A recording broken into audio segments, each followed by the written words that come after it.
Film की शुरुआत में हम देखते हैं कि एक आदमी जिसका नाम इश है वो जंगल के बीच में रहता है। वो एक बायोलॉजिस्ट है और अपने रिसर्च की वजह से शहर से बहुत दूर जंगल में रह रहा है। एक दिन रिसर्च के दौरान उसे जंगल का एक जहरीला सांप काट लेता है। वो बहुत घबरा जाता है और उसका फोन भी नीचे गिर जाता है। अब वो किसी को मदद के लिए कॉल नहीं कर पाता। उसने खुद ही अपना जहर निकालने की कोशिश की और हाथ को काट लिया, लेकिन इसका कोई असर नहीं हुआ। घर जाकर भी उसने हाथ काटा, लेकिन अब देर हो चुकी थी। जहर उसके शरीर में फैल रहा था और उसे अजीब अजीब हेलुसिनेशंस होने लगे। वो कई दिनों तक ऐसे ही पड़ा रहा। एक दिन वहाँ कई साइंटिस्ट्स आए उसे ले जाने के लिए। इस बात का उसे थोड़ा होश था, वो अभी जिंदा था, लेकिन उसके शरीर में कोई ताकत नहीं थी। उसने हिम्मत करके इन लोगों को आवाज देने की कोशिश की, लेकिन आवाज नहीं निकल पाई और ऐसे ही सब लोग वहाँ से चले गए, ये सोचकर कि इश यहाँ नहीं है। सीन कट होता है और कुछ दिन बाद का सीन दिखाया जाता है। उसके हाथ का जो कट था उससे जहर बाहर निकल गया था और थोड़ा बहुत जहर जो दिमाग तक गया था अब ठीक हो रहा था। बस उसे थोड़े हेल्यूसिनेशंस आ रहे थे। होश में आते ही उसने तुरंत शहर के हॉस्पिटल जाने का फैसला किया। उसने अपनी कार साफ की और शहर की तरफ निकल पड़ा, लेकिन एक अजीब बात उसने देखी कि सड़कों पर कोई कार नहीं थी और जब वो शहर पहुंचा तो वहाँ कोई हलचल नहीं थी। उसे एक भी जिंदा इंसान दिखाई नहीं दिया। सारी बिल्डिंग्स खाली पड़ी थी। ये देखकर वो घबरा गया। यहाँ एक पैंडेमिक फैल चुका था। ये पैंडेमिक इतना खतरनाक था कि कुछ ही दिनों में पूरी पॉपुलेशन को खत्म कर दिया। इश बायोलॉजिस्ट था। उसने समझा कि वो कई दिनों तक पॉपुलेशन से दूर रहा, इसीलिए ये बीमारी उस पर अटैक नहीं कर पाई और वो बच गया। अब तो पॉपुलेशन ही खत्म हो चुकी थी, मतलब यहाँ कोई गवर्नमेंट नहीं थी और किसी चीज का कोई मालिक भी नहीं था। इश को तुरंत अपने पेरेंट्स का ख्याल आया। कार चलाते हुए जब वो घर पहुंचा तो देखा कि उसके पेरेंट्स कई दिनों से मरे पड़े थे और उनके बॉडीज की हालत भी बहुत बुरी हो चुकी थी। लेकिन फिर उसने हिम्मत की और घर के बाहर कब्र खोदकर उन्हें दफना दिया। इसके बाद भी उसने पूरा शहर देख डाला, कोई और सर्वाइवर जिंदा नहीं था। ये सोचकर उसने दूसरे शहर जाने का फैसला किया। उसने लास वेगस जाने का प्लान बनाया। कुछ जरूरी सामान और एक गन लेकर वो निकल पड़ा, लेकिन जो ब्रिज लास वेगस जाता था वो भी सील्ड था। वो बहुत गुस्से में आया और लंबा रास्ता लिया। जैसे ही वो लास वेगस पहुंचा देखा कि यहाँ भी सब लोग मर चुके थे। मॉल्स, बड़े होटल्स, कैसीनो सब खाली पड़े थे। थककर वो एक होटल में चला गया। उसने वहाँ रात बिताई और महंगी चीजों का मजा लिया, क्योंकि अब सब चीजें उसके लिए फ्री थी। उसे उम्मीद ही नहीं थी कि अब कोई मिलेगा, लेकिन अगली रात उसे दो लोग मिले। ये दोनों भी बीमारी से बच गए थे। लड़की ने अपनी दुख भरी कहानी सुनाई कि उसने अपने परिवार को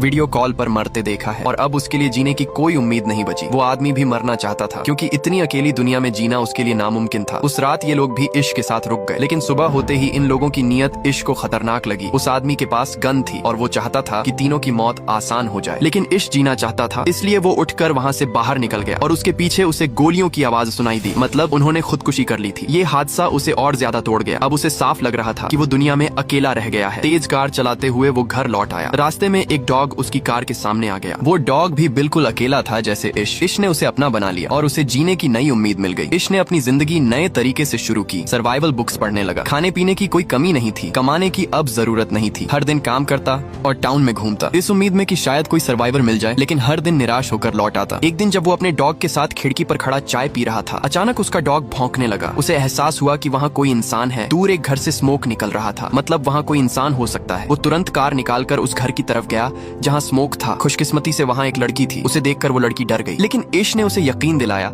कि वो उसे नुकसान पहुंचाने नहीं आया। वो भी अकेला इंसान है और किसी दूसरे सर्वाइवर को ढूंढ रहा है। ये सुनकर लड़की ने उसे अपने घर आने की इजाजत दी। लड़की का नाम एमा था। बातचीत से हमें पता चलता है कि पेंडेमिक को लगभग 1 साल हो चुका है। एमा और इश ने पूरे साल में अपने अलावा कोई सर्वाइवर नहीं देखा। उन्हें बहुत खुशी थी कि उन्हें कोई और सर्वाइवर मिल गया, वरना अकेले रहना बहुत मुश्किल था। वो डिप्रेशन में जा रहे थे, क्योंकि इंसान का समाज में रहना जरूरी है। अकेले रहकर उनका मेंटल स्टेट बहुत बुरा हो रहा था। उन्होंने फैसला किया कि वो दोनों साथ में इश के घर में रहेंगे, क्योंकि इश का घर जनरल स्टोर के करीब था जहाँ फूड सप्लाईज पड़ी थी और इश ने अपने घर में बहुत सारा सामान भी जमा कर रखा था, जिससे उनका रहना आसान हो गया। एमा भी अब इश के घर आ गई। दोनों ने जब साथ रहना शुरू किया तो उनकी जिंदगी पहले से बेहतर हो गई। एमा इश का बहुत साथ देती थी। वो इश की अपीयरेंस ठीक करती और दोनों मिलकर घर का रेनोवेशन भी करने लगे, क्योंकि पूरे साल इश ने अपने घर पर ध्यान नहीं दिया था। दोनों हर सुबह उठकर साथ में काम करते और अपने टारगेट्स पूरे करते। इन दोनों ने ये भी सोचा कि अगर पूरी दुनिया में सिर्फ यही दोनों बचे हैं तो इन्हें पॉपुलेशन भी बढ़ानी चाहिए। पहले ये दोनों का फैसला था, लेकिन जब इश को पता चला कि एमा प्रेग्नेंट है तो वो बहुत डर गया। उसे डर था कि उसके बच्चे इस अजीब दुनिया में सरवाइव कर पाएंगे या नहीं। एमा ने उसे हिम्मत दी कि सब ठीक होगा। इश जो बायोलॉजिस्ट था, उसने बुक्स पढ़कर बच्चे को जन्म देने के तरीके समझने शुरू किए, क्योंकि उसे पता था कि अब ये दोनों अकेले हैं और उन्हें ही ये काम करना पड़ेगा। साथ ही दोनों घर को परफेक्ट बनाने की कोशिश भी कर रहे थे। इश ने सोलर पैनल्स भी लगा लिए थे ताकि घर में इलेक्ट्रिसिटी की कमी ना हो, क्योंकि पेंडेमिक को बहुत वक्त हो चुका था। शहर जंगल जैसा बनने लगा था और जंगल के जानवर अर्बन एरियाज की तरफ आने लगे थे। ये उनके लिए बड़ा खतरा था, इसलिए उन्होंने घर के चारों तरफ फेंस बना लिया और जानवरों जानवरों से बचने के लिए कुछ वेपन्स भी रख ली। इन लोगों ने खुद भी कई वाइल्ड एनिमल्स पाल लिए थे जिनसे उनकी जरूरतें पूरी हो रही थी, और ये लोग बहुत बिजी भी रहते थे इंसानों की गैर मौजूदगी में। पूरा इलाका हरा भरा हो गया था और यहाँ की हवा भी बहुत साफ थी। उनकी सेहत भी बहुत अच्छी हो गई थी, उनकी जिंदगी किसी हद तक परफेक्ट हो गई थी। लेकिन फिर एक दिन उन्हें एक और बड़ी प्रॉब्लम का सामना करना पड़ा। पता नहीं कहाँ से अनगिनत चूहे शहर में आ गए। उन्हें देखकर इश बहुत पैनिक हो गया। इन चूहों को घर से दूर रखने के लिए इश ने अपने घर के एयर गेट्स में आग लगाई, लेकिन ये सिर्फ एक रात काम आया। एमा ने उसे कहा कि हम इसका भी सोल्यूशन निकालेंगे। सुबह होते ही इश घर से बाहर निकला। उसने आसपास कई कैट्स छोड़ दी। कैट्स ने इन चूहों को खाना शुरू कर दिया और आखिरकार ये प्रॉब्लम भी खत्म हो गई। आखिरकार वो दिन भी आ गया जब एमा को बच्चा पैदा करना था। इश ने खुद ये काम संभाला और हमें दिखाया जाता है कि उनकी एक बहुत प्यारी बेटी हुई। ये देखकर दोनों बहुत खुश हुए। उन्हें जीने की नई उम्मीद मिल गई। इसके बाद ये लोग सड़कों पर गए और अपने घर का एड्रेस लिख दिया, इस उम्मीद में कि अगर कोई सर्वाइवर यहाँ आए तो वो उनके घर पहुँच सके खाने और पानी के लिए। 6 साल बाद इश किसी काम से जंगल जा रहा था कि अचानक उसकी कार के सामने एक जंगली जानवर आ गया। डरकर इश बाहर आया और उस जानवर को देखा। वो अभी जिंदा था